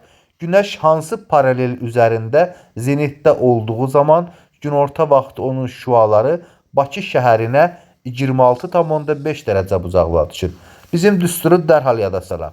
90 çıxılsın aradakı fərq bərabərdir nəyə? Deyir 26.5-ə. Aradakı fərq nə qədərmiş ki? Günəş şüaları 26.5 dərəcə düşür Bakımıza. 40 dərəcə şimal elində yerləşən Bakımıza 26.5 dərəcə düşür. Baxaq Bakıya. Aradakı fərq nə qədərdir? 90-dan 26.5-i çıxanda aradakı fərqimiz olur 63.5 dərəcə. 63.5 dərəcə. İndi sizdən soruşuram. 40 dərəcə şimal enliyi ilə hansı məntəqənin arasında 63.5 dərəcə fərqi var? Bəli, gəlirsiniz, deyirsiniz ki, düz 23.5 cənub tropikindən Bakı arasında 63.5 dərəcə fərqi var. Yəni, söhbət cənub tropik xəttindən gedirmiş. 49-cu sual. Günəş hansı paralel üzərində zenitdə olduğu zaman günorta vaxtı onun şüaları Bakı şəhərinə 73.5 dərəcə deyir bucağına düşür. 90 çıxılsın aradakı fərq bərabərdir nəyə? 73.5 dərəcə. Aradakı fərqimiz nə qədər oldu? Oldu 16.5 dərəcə. İndi soruşuram sizdə, Bakı ilə hansı enlik arasında 16.5 dərəcə fərq var ki, həmin məntəqədə hətta günəş zenitdə olmalıdır. Yəni, şərt məcburdur ki, günəş zenitdə olsun. Bəli, 40-dan 16,5 dərəcə çıxanda deyirik ki, cənub tropik xətti 23,5 dərəcə. Yəni daha doğrusu şimal tropik xətti. Şimal tropikində 23,5 dərəcə şimal tropik xəttində. 50-ci suala baxaq. 22 dekabrda hansı coğrafi enlikdə günəş çıxdığı vaxtı yerə bastırılmış şaquli dirəyin kölgəsi 270 dərəcəli azimutda görsənir. Yoldaşlar, 22 dekabrda günəş harda zenitdədir? Cənub tropik xəttində. Həmin vaxtı bura bir şaquli dirək bastırsaq, burada bir məntəqəyə, şaquli dirək. Səhər-səhər günəş harda çıxır həmin zaman? Şərqdə çıxır, bax bu hissədə çıxır. Gəlib harda? Başı üzərində, günorta başı üzərində olacaq. Həmin dirəyin axşam da gedib qərbdə batacaq. Yəni, günəş səhər şərqdə çıxanda, onun dirəyin kölgəsi səhər tezdən hansı istiqamət düşər? Dirəyin əks tərəfinə. Yəni, günəşin çıxdığı istiqamətin əks tərəfinə. Günəş şərqdə çıxırsa, kölgə də qərbə düşəcək. Əlbəttə ki, 22 dekabrda, yəni cənub tropik xəttindən söhbət gedir. Bəli, cənub tropik xəttindən söhbət gedir. 51-ci suala baxaq. 22 iyunda deyir bu səfər. Gündüzün uzunluğunun azalmasına görə məntəqələrin sırasını müəyyən edin. 22 iyunda günəş şimal tropik xətti üzərində zenitdədir. Baxın, ekvatordan şimala doğru getdikcə gündüzlərin uzunluğu artır. Hətta gəlib 66,5 şimal qütb dairəsində artıq 24 saat gündüz olur. O dərəcədə yəni. Bizdən nəyi soruşur? Gündüzün uzunluğunun azalmasına görə məntəqələri sıralayın.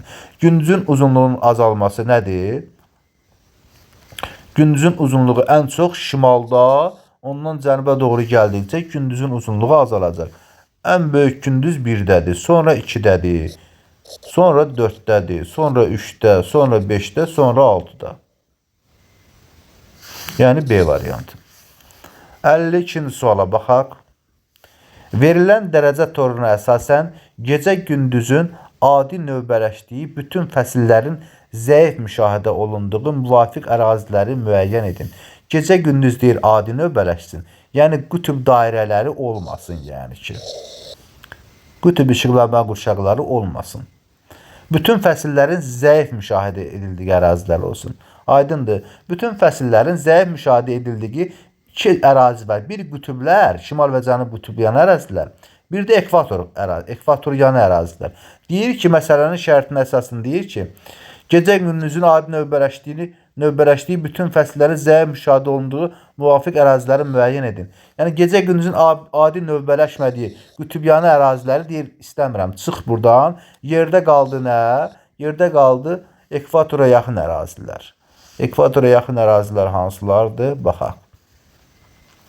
0 və 20 dərəcəli enliklər arası, bir də hansı 20-30 dərəcəli enliklər arası. Yəni 1 ilə 2 daha məqsədə uyğundur. 53-cü suala baxaq. Verilən dərəcə toruna əsasən gecə-gündüzün, baxın bu səfərdir, adi növbələşdiyi və fəsillərin aydın müşahidə olunduğu əraziləri müəyyən edin. Gecə-gündüzün adi növbələşdiyi və fəsillərin aydın müşahidə edildiyi ərazilər. Yenə qütb yan əraziləri götürə bilmərik və ekvatorial əraziləri də götürə bilmərik. Çünki deyir ki, gecə-gündüz adi növbələşsin, bir də fəsillər aydın müşahidə edilsin. Fəsillər aydın müşahidə edilən ərazilər subtropik və mülayim enliklərdir. Yəni təxminən 30, 40, 50, 60-a qədər olan enliklər. Aydındır. Misal üçün, baxaq, 35-dən 45-ə qədəri götürə bilirik. Misal üçün, bura tropikə düşür olmaz. 40-50-ni götürə bilərik. 70-80 artıq qütb yanıdır. Yəni, qütb işıqlanma qurşağı gecə-gündüzün adi növbələşdiyinin pozulduğu ərazilərdir. 10-dan, 0-dan 10 arası da ekvatora yaxındır. Bunu da götürə bilmirik. Ona görə düzgün cavabımız olur 1-3A variantı. 54-cü suala baxaq. Yay gün dönümündə günorta vaxtı günəş şüalarının daha böyük bucaq altında düşdüyü paytaxt şəhərləri. Yay gün dönümündə günəş harda zenitdədir? Yay gün dönümündə günəş şimal tropik xəttin üzərində zenitdədir. Yəni, bax bu ərazidə, bu ərazidə günəş hardadır? Zenitdədir. Sonra, Günəş şüalarının daha böyük bucaq altında düşdüyü paytaxt şəhərləri soruşur. Yəni şimal tropikinə daha yaxın olan paytaxt şəhərlərə günəş şüaları həmin vaxtı nə edir? Daha böyük bucaq altında düşər. Baxaq. Havana, Kuba. Bəli, bu əraziyə daha böyük bucaq altında düşər. Dəkkə, Bangladeş daha böyük bucaq altında düşər. Qahirə də həmçinin daha böyük bucaq altında düşər. Ona görə A variantını götürə bilirik. Bəli. Digər variantlara baxaq. Avstraliyanın Kamberası olmaz. Böyük məsafədir. Caracas, Venezuelanın paytaxtı Caracas. Venezuelanın paytaxtı Caracas. Düşsə də A variantı daha məqsədə uyğundur. Ona görə C-ni götürə bilmərik. Həmçinin D-də New York, New Delhi Hindistanın paytaxtı, Ankara, Santiago Çilinin paytaxtı. Yəni ona görə çox uzaqdadır, cənubda da olmaz. İslamabad, Pekin, Buenos Aires, Argentinanın paytaxtı cənubda da olmaz. 55-ci suala baxaq. Qış gün dönümündə günəş şüalarının daha böyük bucaq altında düşdüyü paytaxt şəhərlər. Qış gün dönümündə günəş cənub tropik xətti üzərində zenitdədir. Bu səfər nə deyir? Günəş şüalarının daha böyük bucaq altında düşdüyü paytaxt şəhərlər cənub tropikinə daha yaxın ərazilər olmalıdır. Baxaq, New Delhi ekvatordan şimaldadır, olmaz. New Delhi-ni ona görə götürə bilmərik. A variantın çıxdı. Canberra, Avstraliya, bəli, götürə bilərik. Santiago, Çili, bəli, götürə bilərik. Braziliya, Braziliyanın paytaxtı, bəli, götürə bilərik. B variantını götürə bilərik. Canberranı C-də götürürük. Madrid artıq oldu ekvatordan şimalda. Uzaq, olmaz. Astana həmçinin Qazaxıstan olmaz. Santiago olardı, Canberra olardı. Pekin artıq ekvatordan şimalda, ona görə bu da olmaz. 56-ya baxaq. Günəş şüalarının günorta vaxtı düşmə bucaqlarının verildiyi sxemlərin aid olduğu günü müəyyən edin. Ekvator xəttinə deyir, günəş şüaları 66,5 dərəcə bucaqla düşür. Həmin vaxtı 90 çıxısı aradakı fərq bərabərdir 66,5 dərəcə. Aradakı fərq nə qədərdir? 23,5 dərəcə. Deməli, həmin vaxtı günəş ya şimal tropiki ya da cənub tropik xətti üzərində zenitdədir. Deməli, birinci şərtə görə ya günəş şüaları 23,5 şimal tropikində ya da cənub tropikində zenitdədir ki, ekvatora 66,5 bucaqla düşür. İndi ikinci şərtə baxaq. Deyir ki, 30 dərəcə şimal enliyinə 83,5 dərəcə bucaqla düşür. 30 dərəcə şimal enliyində günəş şüaları nə zaman 83,5 dərəcə bucaqla düşər? 90 çıxılsın aradakı fərq bərabərdir 83,5 dərəcə. Aradakı fərq nə qədərdir? 7,5 dərəcə. İndi 30 şimal enliyi ilə haranın arasında 7,5 fərq var. Daha doğrusu 6,5 fərq var. Bəli, 23,5 dərəcə şimal tropikinə. Deməli, bax, bu iki şərtdən bizə aydın oldu ki, məsələ, söhbət şimal tropik xəttindən gedir. Heç bax, bu şərtə baxmağa belə ehtiyac qalmadı. Yaz gecə gündüz bərabərliyi günü və yay gün dönümünü, qış gün dönümü, yaz gecə gündüz bərabərliyi günü, payız gecə gündüz bərabərliyi günü, xeyr, yay gün dönümü günü. Yəni, günəş şimal tropik xətti üzərində zenitdə olduğu gün. 57 də eyni qaydadır. Bax, eyni qaydadır 57. Buna baxacaqsınız. Bir-bir günəş şüalarının düşmə bucağı hesablanacaq. Misal üçün, ekvatorda hesablayaq. 90 çıxılsın aradakı fərq bərabərdir nə? 66,5. Aradakı fərq nə qədər elədir? 23,5. Deməli, söhbət ya şimal ya da cənub tropikindən gedir bu şərtə görə. İndi baxaq. 23,5 şimal enliyinə 43 dərəcə bucaqla düşür. 90 çıxılsın aradakı fərq bərabərdir 43 dərəcə. Aradakı fərq nə qədər eləyir? Eləyir 47 dərəcə. İndi sizdən soruşuram. 23,5 şimal enliyi ilə haranın arasında 47 dərəcə fərq var. Əlbəttə ki, cənub 23,5 tropik xətti ilə. Deməli, söhbət hardan gedirmiş? Bu cənub tropikindən gedirmiş. Cənub tropik xəttindən. Cənub tropik xətti də hansı gündür? Qış gün dönümü günü, yəni C variantı. 58-ci suala baxaq. Əgər günəş 10 dərəcə cənub enliyində, əgər günəş deyir 10 dərəcə cənub enliyində zenitdə olarsa 50 dərəcə cənub enliyində dayanan müşahidəçi günəşin hansı istiqamətdən çıxdığını görər. 50 dərəcə cənub enliyində. Günəş çıxar, misal üçün 10 dərəcə cənub enliyində zenitdədirsə, səhər çıxar. Bax bu hissədən şərqdən şimali, bu X məntəqəsindən hansı istiqamətindən çıxar? Çıxar şimali, şərqindən çıxar. Günorta olar şimalında, axşam da batar şimali qərbində. Çıxdığı istiqamət hara oldu? Şimali şərq. Yəni B variantı. 59-cu sual. Bulutsuz aydın havada gecə vaxtı qütb ulduzunun şimal yarımkürəsində 180 dərəcəli azimutla hərəkət edən turistin hansı tərəfdə göründüyünü müəyyən edin. Qütb ulduzu yerləşir şimal qütb nöqtəsində. Sən cənuba doğru gedirsənsə, qütb ulduzu qalır sənin arxa tərəfində. Yəni Y variantı. Kür-Araz ovalığına səyahətə çıxan turistlərin kölgəsi günorta vaxtı onların hərəkət istiqamətinə uyğun gəlirsə, turistlərin hansı istiqamətdə hərəkət etdiklərini müəyyən edin. Yəni Azərbaycanda sən hansı istiqamətdə hərəkət etməlisən ki, günorta vaxtı kölgə onların hansı istiqamətindədir? Kölgə onların getdiyi istiqamətlərdədir. Azərbaycan yerləşir 40 dərəcə şimal enliyində. Misal üçün, günəş də tropiklərin arasında olur. Şimal və cənub tropiklərin arasında. Ən yaxın olan halda, misal üçün, yerləşsin şimal tropikində, misal üçün. Günəş səhər çıxır, Azərbaycana nəzərən çıxır harda? Çıxır cənubi şərqdə 135 azimutla. Günorta gəlir olur cənubda. Günəş günorta cənubunda olanda Azərbaycanda olan adamların, səyyahların, onların kölgəsi onların şimal istiqamətdə düşür. Burada nə deyir bizə? Kölgəsi günorta vaxtı onların hərəkət istiqamətini. Kölgə hansı istiqamətdə düşür günorta vaxtı? Şimala düşürsə, deməli həmin səyyahlar şimala doğru hərəkət edirmişlər.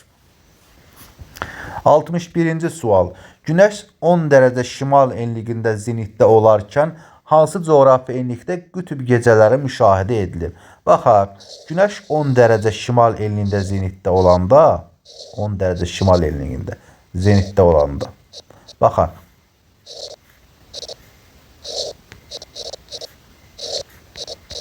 Günəş şüaları bax düşür, bax bu hissəyə qədər düşür. Buradan isə cənubda bu hissəyə qədər düşür. Artıq bax bu şimal qütb dairəsində 80 dərəcədən 90-a qədər olan ərazilərdə qütb gündüzləri, əksinə 80 cənub enliyindən cənub 90-a qədər olan ərazilərdə qütb gecələri müşahidə edilir. Qütb gecələri müşahidə edilir harda? 80 cənub enliyindən cənub coğrafi qütbünə qədər, 90-a qədər, 89 cənub enliyi, 86 cənub enliyi, sonra 85 cənub enliyi, 2, 4, 5 C variantı. 62-ci suala baxaq. Günəş 20 dərəcə cənub enliyində zenitdə olarkən hansı coğrafi enliklərdə qütb gündüzləri müşahidə edilir? Bax, eyni tipdir, bax, bayaqkına baxanda eyni şeydir. Misal üçün, dediyimiz kimi Günəş harda? 20 dərəcə cənub enliyində zenitdə olanda, 20 dərəcə cənub enliyində. Onun şüaları özündən 20 dərəcə cənub enliyində 90 dərəcə bucaqlara düşür, zenitdə olur. Və özündən həmin 20 dərəcə cənub enliyindən 90 dərəcə cənuba gələndə cənub qütbünə qədər olur 70. Məcburdur keçir 20 dərəcədə bu bir tərəfə, bu hissəyə. Yəni hara? 70 dairəsinə. Bax, 70 dairəsinə. Bu hissədə qütb gündüzləridir. Əksinə, şimal 70-dən şimal 90-a qədər isə qütb gecələri müşahidə edilir. Bizdən nəyi soruşur? Qütb gündüzləri cənub 70 dərəcədən cənub 90 dərəcəyə qədər olan ərazilər. Yəni cənub 86, cənub 85, cənub nə? Cənub 70-in özü də, bəli. 2, 4, 6 Y variantı. 63-cü suala baxaq. İl ərzində Bakı şəhərinə günorta vaxtı günəş şüalarının ən böyük və ən kiçik düşmə bucağı nə qədərdir? Misal üçün, il ərzində Bakı şəhərinə günəş şüaları ən böyük bucaqla nə zaman düşər? Hansı tarixdə düşər? Ən böyük hansı tarixdə düşər? Deyim, günəş şimal tropik xətti üzərində olanda, Azərbaycanda yerləşən və 40 dərəcə şimal yerində yerləşən Bakıya ən yaxın vaxtı olar. Həmin vaxtda hansı neçə dərəcə bucaqlığa düşər hesablayaq. 90 dərəcə çıxılsın aradakı fərq. Günəşin zenitdə olduğu məntəqə ilə Bakı arasında neçə dərəcə var?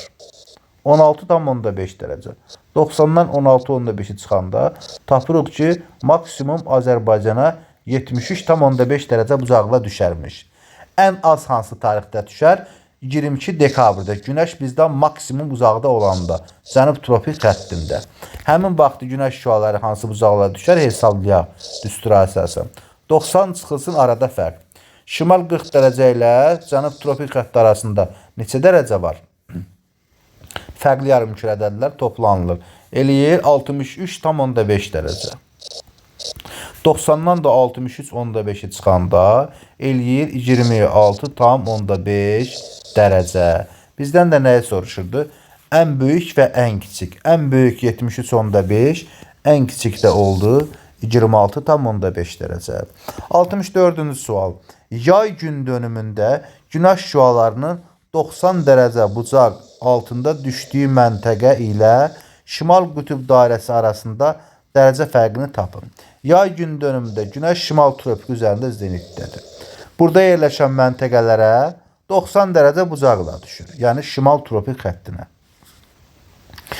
Həmin bu məntəqələr ilə deyir ki, şimal qütb dairəsi arasında dərəcə fərqi 20,5 şimal tropik ilə 66,5 dərəcə şimal qütb dairəsi arasında neçə dərəcə var? Əlbəttə ki, var 43 dərəcə fərq var. Yəni Y variantı. 65-ci sualımıza baxaq. Eyler-Venn diaqramına əsasən uyğun bədləri müəyyən edin. Bu hissəyə baxırıq, qütb gündüzləridir. Deməli 22 iyundur. İyun. Bax bu tarixdir də. Bax bu şəkildir. Şimal qütb dairəsində qütb gecələridir. Baxaq. Bu hissədə şimal qütb dairəsində qütb gecələridir. Yəni getdi 2-yə. Yerin Günəş ətrafında meyilli hərəkətinin nəticəsidir. Hər biri, yəni bu oxşarlıqdır. 22 dekabr tarixinə uyğun gəlir. 22 dekabr tarixində Günəş cənub tropik xəttində zenitdə olur. Yəni hansı? 22 dekabr tarixi bu 2-yə aiddir. 3-ü götürdük bu 2-yə. Günəş şimal tropik üzərində zenitdədir. Bax 22 iyunda. İl ərzində bir dəfə müşahidə olunur. İl ərzində bir dəfə müşahidə olunur. Yəni bu oxşar xüsusiyyətdir. Bunların hər biri il ərzində bir dəfə müşahidə edilir. Oxşar xüsusiyyətdir. Sonra nə soruşur? Yay gün dönümü günüdür. Əlbəttə ki 6 yay gün dönümü günü hesab edilir. Növbəti suala baxaq. 66. Venn diaqramına əsasən Günəşin il boyu günorta vaxtı üfüqdə görünmə xüsusiyyətlərinə görə ölkələri müəyyən edin. Misal üçün, Özbəkistan harda yerləşir? Özbəkistan tropik xəttindən şimalda olduğu üçün Günəş həmişə Özbəkistandan cənubda yerləşir. Şimalda görsənə bilməz. Yeni Zelandiya cənub tropikindən də bax burada cənubda olduğu üçün Yeni Zelandiya cənubda olduğu üçün Günəş həmişə Yeni Zelandiyadan şimalda yerləşir. 2. Uruqvay cənub mülayimdə yerləşdiyi üçün Günəş həmişə Uruqvaydan şimalda olacaq. Kolumbiya yerləşir harda? Kolumbiya yerləşir, belə deyim də, tropikin arasında yerləşdiyi üçün Günəş həm Kolumbiyada şimalda, həm də cənubda olacaq. Yəni 21 martdan 22 iyun 23 sentyabra qədər oldu. 21 martdan 23 sentyabra qədər Günəş yerləşəcək, Kolumbiyadan şimalda görsənəcək. 23 sentyabrdan 22 dekabr yenidən 21 marta qaydana qədər Günəş Kolumbiyada cənubda görsənəcək. Yəni bu oxşarlıq xüsusiyyətlərdir. Həm cənubda, həm şimalda görsənəcək Kolumbiyada. Türkiyədə həmişə cənubda görsənəcək. Türkiyə şimal mülayim işıqlanma qurşağında yerləşir. Malayziyada da tropikin arasında olduğu üçün həm şimalda, həm də cənubda görsənə bilər. 67-ci sualımıza da baxaq. Venn diaqramına əsasən uyğun bəndləri müəyyən edin. Yay gün dönümü, qış gün dönümü. Günəş şüaları günorta vaxtı ekvatora 66,5 dərəcə bucaq altında düşər. Nə zaman? 90 çıxılsın. Aradakı fərq bərabərdir 66,5 dərəcə. Aradakı fərq 23,5 dərəcə oldu. Deməli, Günəş ekvatordan 23,5 dərəcə uzaqda yerləşə bilər. Hansı məntəqələrdə? Həm yay gün dönümü günü, həm də qış gün dönümü günü. Həm şimal, həm cənub tropikində olsa, ekvatordan 23,5 dərəcə uzaqda yerləşmiş olur. Yəni, ona görə bu oxşar xüsusiyyətdir. Şimal qütüb dairəsində qütüb gündüzüdür. Nə zaman? Əlbəttə ki, yay gün dönümündə ekvatordan şimalda Günəş 23,5 şimal tropikində olanda şimal qütüb dairəsində qütüb gündüzüdür. Bax, eynən bax bu şəkil. Şimal qütüb dairəsində qütüb gündüzüdür. Sonra şimal qütüb dairəsində qütüb gecəsidir, tam əksi. Şimal qütüb dairəsində qütüb gecəsidir 22 dekabrda, qış gün dönümü günü. Bakıda gündüzlər gecədən qısadır. Bakıda gündüzlər qısadırsa, deməli Günəş cənub yarımkürəsindədir. Qış gün dönümü günüdür. Ekvatorda gecə gündüzün uzunluğu bərabərdirsə, deməli ekvatorda gecə gündüzün uzunluğu bərabər nə zaman olar? Yəni bu oxşar xüsusiyyətdir. Ekvatorda həmişə onsuz demək olar ki, gecə ilə gündüzün uzunluğu bir-birinə bərabər olur. İstər yay gün dönümü olsun, istərsə də qış gün dönümü olsun. Londonda gündüzlər gecədən uzundur. Gündüzlər uzundursa London. Deməli ekvatordan şimal yarımkürəsindədir London. Deməli Günəş də şimal yarımkürəsindədir. Yəni yay gün dönümü günüdür. 2, 6, 3, 4, 1, 5. 68-ci sual. Sxemi tamamlayın. Günəş zenitdə olmur. Qütb ulduzu görünmür. Qütb ulduzu görünmürsə, deməli cənub yarımkürəsidir. Günəş zenitdə olmursa, deməli cənub tropik xəttindən aşağıda, cənub mülayim və yaxud da cənub 23,5-dən cənub qütbünə qədər olan ərazilərdə ola biləcək. Bunu da nəzərə salaq. Sonra 22 iyunda gecənin uzunluğu 24 saatdır. Gecənin uzunluğu 24 saat 22 iyunda nə zaman olur? Cənub qütb dairəsi xəttində. Cənub qütb dairəsi xəttində 22 iyun tarixində Günəş şimal tropikində olanda, bax, cənub qütb dairəsində artıq bu dairə xəttində nə baş verir? Gündüzün gecənin uzunluğu 24 saat olur. Aydındır. Deməli, cənub qütb dairəsi, yəni D variantı. 69-cu suala baxaq. Yay gün dönümündə, yəni Günəş 23,5 şimal tropikində zenitdə olanda, 22 iyun tarixində, şimal yarımkürəsində Qrimviç meridianı üzərində, şimal yarımkürəsində olsun, Qrimviç meridianı üzərində Günəş şüalarının günorta vaxtı düşmə bucağı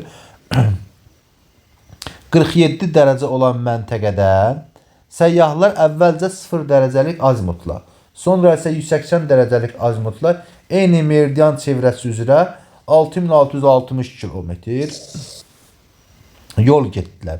Onların çatdığı nöqtənin coğrafi koordinatlarını təyin edin. Deməli, yay gün dönümündə şimal yarımkürəsində, Qrimviç meridianı üzərində, bax, diqqətli olun, şimal yarımkürəsi, Qrimviç meridianı üzərində Günəş şüalarının günorta vaxtı düşmə bucağı 47 dərəcədir. Baxaq, yay gün dönümündə Günəş 20,5 şimal tropikində üzərindədir. Bizim Günəş şüasının düşmə bucağını verib 47 dərəcə. 90 dərəcə çıxılsın aradakı fərq. Günəş şüası verib 47 dərəcə. Aradakı fərq nə qədər oldu? Elədi 43 dərəcə. Günəş harda zenitdədir? 23,5 şimal tropikində. 23,5 şimal tropikindən 43 dərəcə fərqli olan şimal yarımkürəsində yerləşən hansı məntəqədir? 23,5 şimal tropikinin üzərinə 43 gələndə eləyir 66,5 dərəcə şimal qütb dairəsi xətti. Deməli, söhbət gedirmiş bu şimal qütb dairəsinin xəttindən. Qrimviç meridianı üzərində. Sonra nə deyir? Deyir ki, səyyahlar əvvəlcə 0 dərəcəli azimutla həmin məntəqədən, yəni şimala doğru. Sonra isə şimala çatandan sonra əks meridianla, Qrimviçin əks meridianı neçə dərəcə oldu? 180 dərəcəlik meridianla deyir ki, cənuba doğru 6660 kilometr yol getdilər. Bu 6660 kilometri 111-ə bölməliyik ki, görək neçə dərəcə gediblər. Bölürük 111-ə, tapırıq ki, 60 dərəcə yol gediblər. Və çatdığı məntəqənin coğrafi koordinatlarını soruşur bizdən. 66.5 dərəcə şimal qütb dairəsindən gedək 60 dərəcə şimala. Gedək. Getdik 90-a çatanda 23.5 dərəcə getmiş sayıldıq. 90 tamamlandı. Yerdə qaldı neçə dərəcəmiz? Yerdə qaldı 36.5 dərəcəmiz. Əks meridianla 180 dərəcəli meridianla 90-dan 36.5 dərəcə düşək aşağı. Çatırıq hansı enliyə? Çatırıq 53.5 dərəcə enliyə. Uzunluğumuz isə Greenwich'in əks meridianı. Neçə dərəcə? 180 dərəcəlik meridian. Enliyimiz isə 53.5 dərəcə şimal enliyi. Yəni, bax bu Y variantı. 70-ci suala baxaq. Verilən əlamətlərin aid olduğu paralel və bu paralelin keçdiyi ölkələri müəyyən edin. İşıqlanma qurşağının cənub sərhəddidir. Bilmirik hansı işıqlanma qurşağının. İl ərzində günəş şüalarının maksimum düşmə bucağı 47 dərəcədir. Günəş şüalarının il ərzində maksimum düşmə bucağı 47 dərəcədir. Bu məntəqədən şimalda qalan bütün ərazilərdə il boyu obyektlərin kölgəsi günorta vaxtı yalnız şimala düşür. Bu məntəqədən şimalda qalan bütün ərazilərin il boyu obyektlərin kölgəsi günorta vaxtı yalnız şimala düşür. Deməli, məntəqə şimal tropikindən şimalda yerləşir. Baxaq, 50 dərəcə şimal enliyi Almaniya, Qazaxıstan, Böyük Britaniya. Deməli, söhbət mütləq şimal enliyindən gedir. Ona görə cənub enliyini biz buradan çıxırıq. İşıqlanma qurşağının cənub sərhəddidir. İndi baxaq, işıqlanma qurşağının cənub sərhəddi. Misal üçün, işıqlanma qurşağının şimalda yerləşir və işıqlanma qurşağının cənub sərhəddidir. Ya mülayim işıqlanma qurşağının cənub sərhəddi olan şimal tropikidir, ya da şimal qütb işıqlanma qurşağının cənub sərhəddi olan şimal qütb dairəsi xəttidir. Bunun ikisindən biridir. İndi baxaq başqa şərtlərə. İşıqlanma qurşağının cənub sərhəddidir. İl ərzində günəş şüaları maksimum düşmə bucağı 47 dərəcədir. İl ərzində şimal tropik xəttinə günəş şüaları maksimum 47 bucaqla düşər. Xeyr, 90 dərəcə bucaqla düşər. Deməli, bu şimal qütb dairəsi xəttidir. İndi gəlin baxaq görək maksimum bu əraziyə 90 dərəcə düşürmü? Bunu sübut da eləyək də. 90 dərəcə çıxılsın, düsturumuza əsas. Aradakı fərq. Günəş 20.5 şimal tropikində olanda 66.5-ə ən yaxın olur və neçə dərəcə bucaqla düşər? Onun üçün bunlar arasında dərəcə fərqini tapıb neçə dərəcə eləyir? 43 dərəcə. Və gətirib qoyuruq aradakı fərqin yerinə. 90-dan da 43 çıxanda görürük ki, həqiqətən də məhz bax bu 47 dərəcəni almış oluruq. Ona görə cavabımız olur nə? Şimal qütb dairəsi 66.5 dərəcə şimal enliyi. Bax bu. ABŞ, İsveç, Finlandiya, D variantı. 71-ci suala baxaq. Bakıdan yerin mərkəzindən keçməklə qayalı ox keçirilir. Onun digər ucunun yer səthinə çıxdığı məntəqənin coğrafi koordinatlarını və bu məntəqəyə aid olan xüsusiyyətləri müəyyən edir. Yoldaşlar, bu tip misallar necədir? Bakı yerləşir 40 dərəcə şimal enliyində və 50 dərəcə şərq uzunluğunda.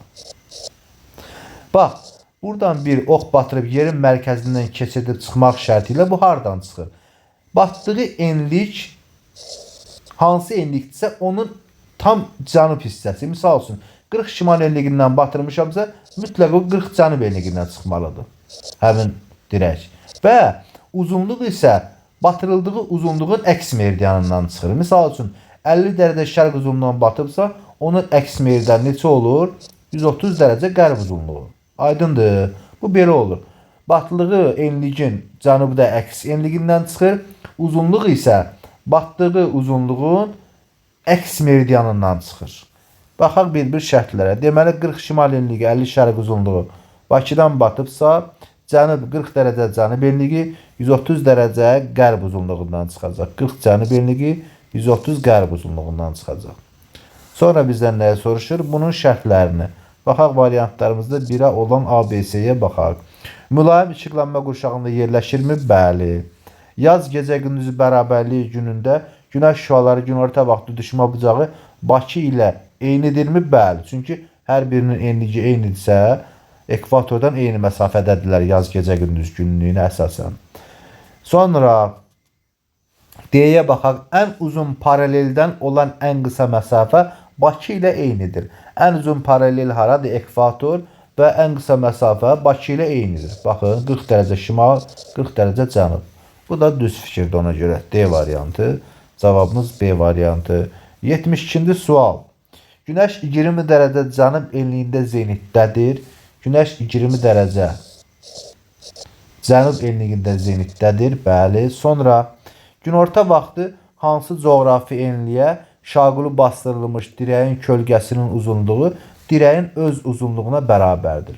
Yoldaşlar, hansı məntəqələrdə deyim sizə? Günəş 20 dərəcə cənub enliyində zenitdədirsə, günorta vaxtı şaqulu bastırılmış dirəyin kölgəsi onun uzunluğuna bərabər. Dirəyin uzunluğuna bərabər o zaman olar ki, günəşin zenitdə olduğu, dirəyin bastırıldığı məntəqə günəşin zenitdə olduğu məntəqədən 45 dərəcə uzaqda yerləşdir. 20 dərəcə cənub enliyində günəş zenitdədir. Dirək isə məcburdur ki, ondan 45 dərəcə uzaqda olsun. Yəni 25 dərəcə şimal enliyində olsun. Və yaxud 20 dərəcə cənub enliyindən 45 dərəcə cənuba gəlin, 65 dərəcə cənub enliyində olsun. Ya 25 şimal enliyi, ya da ki 65 cənub enliyi. 65 cənub enliyi olmadığına görə yalnız 25 şimal enliyini götürürük. 73-cü suala baxaq. Miqyası 1/7 milyon olan xəritədə yay gün dönümündə günəş şüalarının eyni bucaqla düşdüyü məntəqələr arasında məsafə nə qədərdir? 55,5 santimetrdir. Bu məntəqələrin ola biləcəyi coğrafi enlikləri müəyyən edin. Bəli, bu da gözəl sualdır. Bu da gözəl sualdır. Baxaq izahına. Deməli, xəritədəki məsafəmiz var, miqyasımız var. Biz buradan həqiqi məsafəni tapa bilirik. Həqiqi məsafə bərabərdir. Xəritədəki məsafə 55,5. Vurduq nəyə? Miqyasa. Miqyasdan da 5 sıfır siləndə qalır 70. 55,5-i vuraq 70-ə. 55,5-i vuranda 70-ə. 55,5 vurulsun 70 eləyir 3885 kilometr. Nə qədər? 3885 kilometr. Bu bizim məntəqəmizin iki nöqtənin arasında olan məsafədir. Sonra bu məntəqə meridian qövsü, bir dərəcəli meridian qövsünün uzunluğunun 111 kilometr olduğu nəzərə alsaq, 3885 kilometrin görək neçə dərəcədir? 3885-i məcburuq 111-ə bölək. Görək bu neçə dərəcə eləyir? Bölək 3885-i böləndə 111-ə tapırıq ki 35 dərəcə. Deməli, bu iki məntəqə arasında 35 dərəcə fərqi var. Deməli, ekvatordan indi baxaq 35 dərəcə fərqi var. Bizdən başqa nə soruşurdu? Miqyası 1/77 milyon olan xəritədə yay gün dönümündə günəş şüalarının eyni bucaqla düşdüyü məntəqələr arasında məsafə 55,5 santimetrdir. Bu məntəqələrin ola biləcəyi coğrafi enlikləri müəyyən edin. Bəli, məntəqəmiz misal üçün günəş harda deyir zenitdədir? Yay gün dönümü günü 20,5 dərəcə şimal tropik xəttində zenitdədir günəş. Bu iki məntəqəyə günəş şüaları hansı bucaqlar düşər ki, həmin məntəqələr 20,5-dən eyni məsafədə uzaqlıqda olmalıdırlar. 35 dərəcə misal üçün 35 dərəcə o məntəqələrdir ki, günəş 20,5 şimal tropikində olanda onların hər birinə eyni bucaqla düşür ki, misal üçün burada bir K məntəqəsi, burada bir Z məntəqəsi. Bunların arasında 35 dərəcə fərq var. Yalnız 20,5-dən 35-in yarısı 17,5 dərəcə şimaldadır K məntəqəsi, 17,5 dərəcə cənubdadır 20,5-dən Z məntəqəsi. 20,5-in üzərinə 17,5 gələndə eləyir neçə dərəcə? Eləyir 41 dərəcə. Deməli, K məntəqəsi 41 şimal enliğində, Z məntəqəsi isə 20,5-dən 17,5 çıxanda eləyir nə qədər? eləyir 6 dərəcə, 6 dərəcə. Şimal enliyi. 6 dərəcə şimal enliyi, bəli. Məntəqəmiz oldu 41 şimal enliyi ilə 6 dərəcə şimal enliyi D variantı. Çox gözəl sual idi, bax bu sual. 74-cü sual. Verilən əlamətlərin aid olduğu coğrafi enliyi müəyyən edin. Günəşin ildə bir dəfə çıxma və batma hadisəsi baş verir. Yəni şimal qütb və yaxud da cənub qütb nöqtələrindən söhbət gedəcək. Və yaxud bu sualın eynisini işləmişik. Yerin öz ox ətrafında fırlanması zamanı tərpənməz qalan nöqtədir, bəli. Günəş hər zaman cənub tərəfdə görünür, bəli. Bu şimal qütb nöqtəsindən söhbət gedir. 75. Sankt-Peterburq şəhərində 60 dərəcə şimal enliyi. Sankt-Peterburq şəhəri deyir, hardadır? 60 dərəcə şimal enliyi. Günorta vaxtı günəşin düşmə bucağı 6,5 dərəcədir. Bax, günəş şüaları həmin əraziyə, həmin vaxtı 6,5 dərəcə düşürsə, 90 çıxılsın, aradakı fərq bərabərdir. Günəş şüası 6,5 düşürsə, aradakı fərqimiz nə qədər eləyir? 83,5 dərəcə. İndi sizdən soruşuram, 60 dərəcə şimal enliyindən 83,5 dərəcə uzaqda yerləşən məntəqə hara ola bilər? Ekvatora qədər gəlirik 60, yerdə qalır 23,5. Deməli, günəş cənub tropik xəttində zenitdədir. Aydındır bura qədər. Bu zaman şimal yarımkürəsində hansı fəslin başladığını, günəş cənub tropik xəttində olanda 22 dekabr olur. Şimal yarımkürəsində qış başlayır. Nə başlayır? Qış başlayır. Hansı fəslin başladığını və günəşin hansı enlikdə zenitdə olduğunu müəyyən edin. Qış fəsli günəş 23,5 dərəcə cənub tropik xəttində zenitdədir. 76-cı suala baxaq. 76. A nöqtəsindən 180 dərəcəlik azimutla 60 dərəcə, daha sonra isə 270 dərəcəli azimutla 40 dərəcə gedən müşahidəçinin çatdığı nöqtənin coğrafi koordinatını və yerləşdiyi saat qurşağını təyin edin. A-dan 60 dərəcə gəldim cənuba, çatdım hara? 40 dərəcə cənub enliyinə. Sonra 270 dərəcəlik azimutla 40 dərəcə yenə getdim. Gəldim hara çatdım? Çatdım 20 dərəcə qərb uzunluğuna. Koordinatlarımız nə oldu burada? Oldu 40 dərəcə cənub enliyi, 20 dərəcə qərb uzunluğu. Bu da yerləşir hansı saat qurşağında? Bu 20-ni bölürük 15-ə.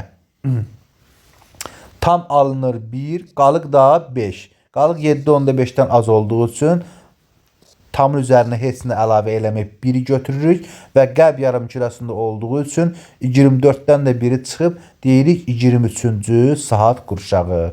Yəni C variantı. Növbəti 77-ci suala baxaq. 22 iyunda müvafiq olaraq qütb gündüzlərinin 1 və qütb gecələrinin müşahidə olunduğu məntəqələri müəyyən edin. 22 iyunda günəş şimal tropikində zenitdədir. Qütb gündüzləri hardadır? Qütb dairəsinin olan ərazilərdir. Bax, A və M məntəqələrində. Qütb gecələri isə K və S məntəqələrində. A, M və K, S, yəni D variantı. 78-ci suala baxaq. 22 dekabrda günorta vaxtı günəş şüalarının ən böyük bucaq altında göründüyü və bu vaxt qütb gündüzlərinin müşahidə olunduğu müvafiq məntəqələri müəyyən edin. 22 dekabrda günəş cənub tropik xətti üzərində zenitdədir. Günəş şüaları ən böyük bucaq altında hansı ərazilərə düşər? Cənubda yerləşən 4-cü və 5-ci məntəqələrə düşər. Sonra və bu vaxt qütb gündüzünün müşahidə olunduğu müvafiq məntəqələri müəyyən edin. Qütb gündüzü bəli, ən böyük bucaqla 4-cü məntəqəyə düşər. Qütb gündüzü isə cənub qütb dairəsində, yəni 5-ci məntəqədə olar. 79-cu suala baxaq. 22 iyunda günorta vaxtı günəş şüalarının ən böyük bucaq altında göründüyü və bu vaxt qütb gündüzlərinin müşahidə olunduğu müvafiq məntəqələri müəyyən edib yazın. 22 iyunda günəş şimal tropik xəttində zenitdədir. Günəş şüaları ən böyük bucaqla 3-cü məntəqəyə düşür. Qütb gündüzləri isə şimal qütb dairəsində olan 1-ci məntəqədə müşahidə edilir. 80-ci suala baxaq. Günəş 22 dərəcə cənub enliyi üzərində zenitdədirsə, Bakı şəhərinə günəş şüalarının düşmə bucağını müəyyən edin. Günəş 22 dərəcə cənub elində zenitdə olanda, 22 dərəcə cənub elində zenitdə olanda Bakıya 40 dərəcə şimal enliyinə görək hansı bucaqlar düşür. Düsturumuz necə idi? 90 çıxılsın aradakı fərq. Bərabərdir nəyə? Bilmirik. Günəş 22 dərəcə cənub elində zenitdə, Bakıda 40 şimal enliyində. Arasında neçə dərəcə fərq var? Var 62 dərəcə. Gətirək qoyaq bu aradakı fərqə. 90-dan da 62 çıxanda tapırıq ki, günəş şüaları həmin vaxtı Bakıya 28 dərəcə bucaqla düşürmüş. Tamam, bura qədər. Növbəti yarısını isə növbəti videoda izah eləyərəm. Diqqətiniz üçün təşəkkürlər. Hələlik.